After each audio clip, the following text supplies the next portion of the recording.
Hi guys, this is Jeff at Slavens Racing. This video is about the new headlight assembly on the 24th KTM EXC and XCW models. It's going to be the same on the 250, 300, and then all the four-stroke models, the EXCs and XCFWs. So we've got a new mounting system this year.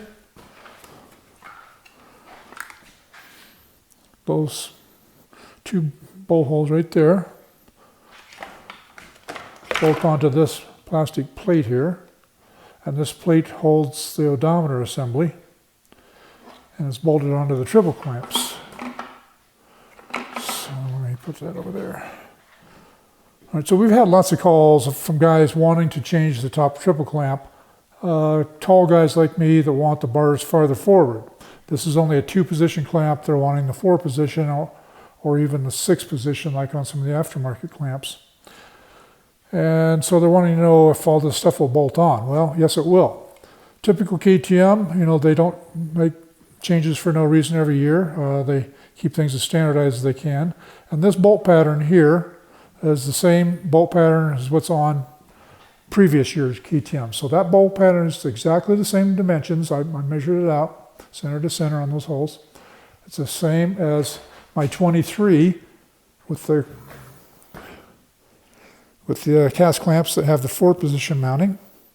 We're going to get these in stock, these cast clamps. I think they retail for like $145 for that top clamp, which is all you need to change the bar positions to where it has more selection. So all the headlight stuff, the odometer will mount onto that clamp. It will also mount onto the aftermarket clamps, like the Luxons or the X-Trig ROX clamps, which is what this is. And this distance here is the exact same as it is on, and this is my 23XC with these different clamps on it. So that measurement is the same, and plus there's a hole right in the middle too, a threaded hole.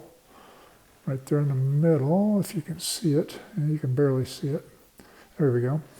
So those dimensions are all the same. So that new headlight thing can be transferred over to an aftermarket clamp or previous year cast clamps or previous year billet clamps. Even like this one down here. I don't know what this is off of. Kind of pulled this out from the back room, but it's got the same bolt pattern there as well.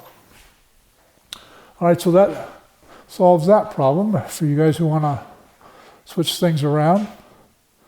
And I also wanted to show you what this headlight looks like on the back side here. All right, so I already showed you these mounting holes here and here. And then here's the light part itself.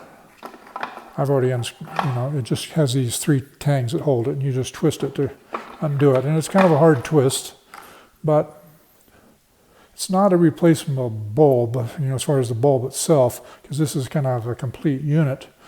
But I would imagine that Cyclops, they have something like this already with the heat sink on the back.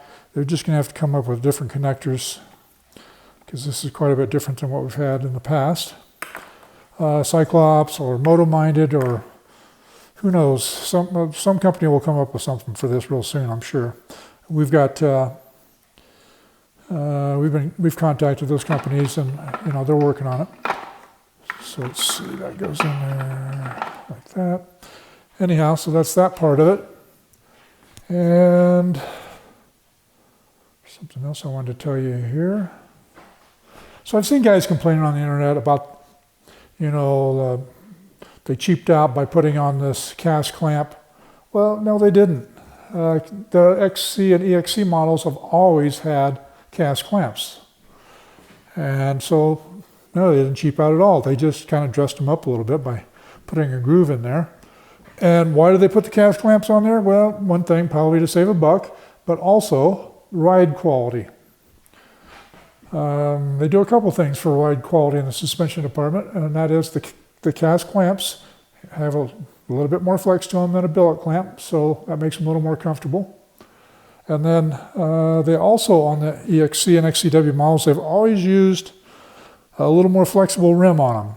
They don't use that super stiff rim like on the motocross models, because that would just give you a rougher ride on the rocks and the roots. All right, so they didn't cheap out there, guys. They actually kind of dressed them up and made them look a little better, is all they did. They might have even done this for a little flex component as well. I don't know. KTM is really, they've got a whole department on testing chassis and swing arm and other components flex characteristics. I mean, they've got these gnarly machines to where they stress the hell out of those components to find their failure point and also just find their flex characteristics. So guys who want to put out snarky comments against KTM about this kind of stuff, no, you're wrong. KTM is constantly doing development.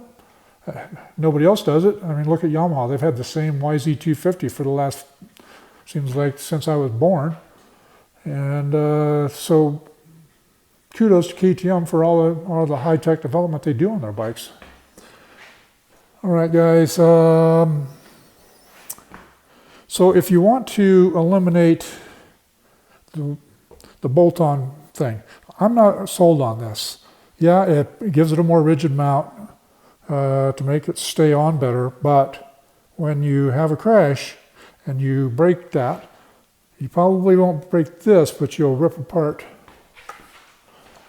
this section in here somehow and damage it.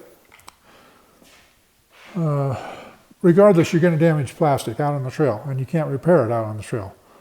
So make sure you carry some big zip ties with you. Whereas with the rubber mounted style, like this over here, that's got the rubber straps, when you have a crash and you hit that headlight, especially like from a side angle or something, well, it'll just pop those straps loose, and when you get up and dust yourself off, you can just put the straps back on, and away you go. So that's why I'm not so sold on this new mounting system. For most guys, most situations, it's going to be just fine. But for me, I'm probably going to change it over to the strap style. All right, and then here is the headlight button, which I like this year. You know, it's easy from the top down to push your finger on it. And you just, let me see if I can get a better shot here where you guys can see what I'm doing. But there it is. You just push it down. That's all there is to it to turn your light on and off. It's pretty slick. Another nice innovation from KTM. Okay, guys, I think that's enough on the headlight subject. It's just gone on a little longer than I expected. For those of you who, some guys have mentioned these tabs over here, those are for turn signals. Probably in some country in Europe or somewhere around the world, they require turn signals, and so that's what that's all about. And it's got an adjustment right there for adjusting the headlight position. That actually looks a little bit better than in the past. And this whole unit here, I'd say it's just a little bit heavier than in the past, so if you go to the older style, you might lose a little weight there. Okay, guys, I hope that helps you out a little bit in making your decision on how you want to set up your ergos on your bike.